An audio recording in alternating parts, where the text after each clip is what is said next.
On what level do you think your sense of wonder, your sense of awe is at this moment?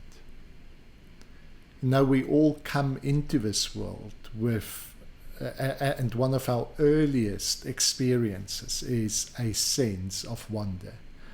It is this experience that draws us into consciousness, into an awareness of ourselves and our reality. It is this experience that makes our world intelligible to us, that invites us to participate in its intelligibility. Now, we can either, as we gather knowledge, as we gather understanding, our sense of wonder and awe can either wane or it can intensify. And it's that intensification of wonder and astonishment that adds a value and a beauty to life like nothing else. I received this, saw this beautiful quote by Einstein. Let me read that to you. He says, "The most beautiful thing we can experience is the mysterious. It is the source of all true art and science. He to whom the emotion is a stranger, who can no longer pause to wonder and stand wrapped in awe, is as good as dead. His eyes are closed." Another one of my favorite philosophers, Alfred North Whitehead, said it this way: "Philosophy begins in wonder, and at the end, when philosophical thought has done its best, the wonder remains." Isn't that beautiful? That this pursuit of making our world understandable and rational should not reduce wonder, but when philosophical pursuits have done its best, the wonder remains. It intensifies wonder. It doesn't reduce wonder. And this is my favorite. You can find this in John 5:20. Jesus saying, "The Father loves the Son and shows him all that he himself is doing, and he will show him greater works than these, so that you will be astonished." Jesus summarizes his mission, his work, and his message as a mission to nurture our sense of astonishment. He doesn't come to give us such a dogmatic certainty that the wonder disappears, but rather what he reveals intensifies astonishment. How can that be? Now, one of the people who was greatly impacted by the message and person of Jesus is the Apostle Paul, and he often spoke about the mystery revealed,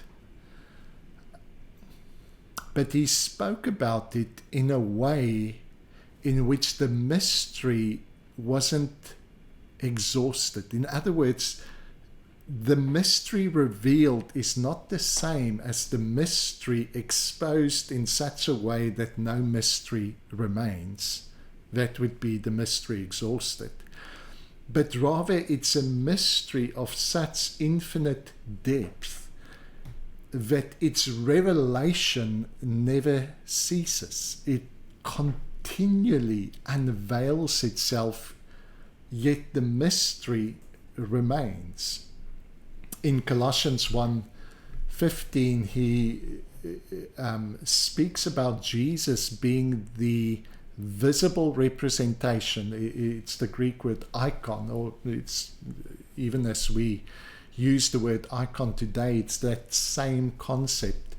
He's the visible representation of the invisible God. But often people would speak about Jesus as revealing God in such a way,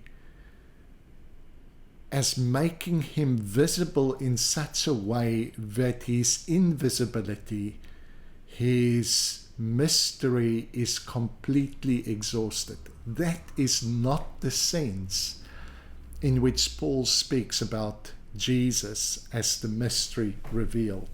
For him, God remains the invisible God, and Jesus remains the unveiling of this mystery, this invisibility that we can never exhaust. Even the word mystery is not used in an exhaustive way. Or, very often theologians and philosophers would use the word mystery just as a covering for the fact that their thoughts are contradictory. And they don't know how to reconcile these internal contradictions. That's not mystery, that is nonsense. When the argument is internally incoherent and contradictory, don't appeal to mystery. Just redo the rational work that is necessary to eliminate the logical contradictions. Mystery is not when we throw a lot of contradictions together because we don't know what to believe, so we believe everything, and so then we just call it mystery. Now, for me, mystery can contain contrasts, but not contradictions. There's a beautiful contrast between the spontaneity of life and the predictability and law-like aspects of nature. There's a beautiful balance between order and chaos. Contrasts can coexist, and it's in our experience of contrast that there are mysteries that we don't know how to articulate yet. But it's not, sometimes we're just lazy to think through the contrasts, and we throw contradictions together and call it mystery. It's not. There's a beauty about mystery. For me, it is that. Let me use an illustration. Marianne and myself, years ago, we started snorkeling. What a beautiful new world opened up of all the colors, the rocks, this underwater world. And the beauty and the wonder we experienced in the few places we snorkeled, we know it's not a fraction of what the ocean contains.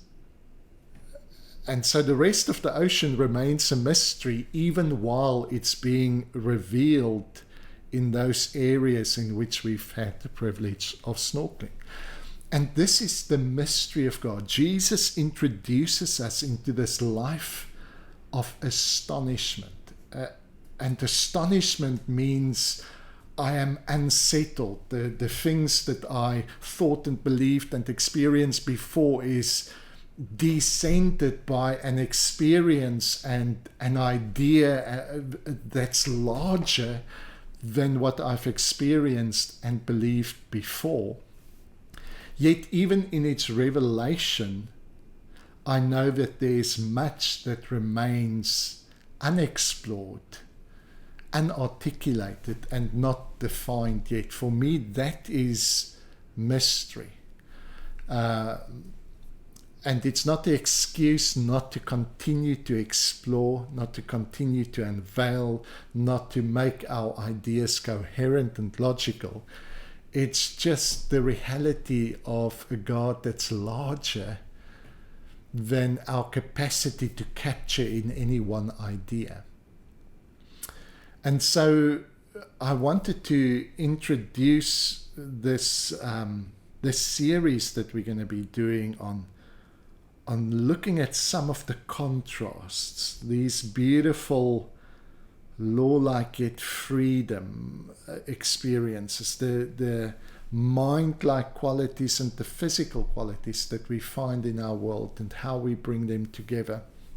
We're going to explore that mystery, but we're going to explore it in such a way that it increases our sense of astonishment rather than reduces it. Now, when we use Jesus just as a symbol that confirms everything we believe already, we've reduced him to an idol. Jesus does not conveniently just confirm what we believe already. Jesus is the one who should draw us into a place where our ideas are transformed, where our desires are transformed, where our experiences are transformed, rather than just a convenient symbol that affirms everything we desire and believe and experience already. So yes, if you enjoy these videos, why don't you subscribe? Be sure to tick the box to receive notifications. And if you enjoy it, I'm sure your friends will too. Why not share it? Thanks so much. Bye-bye.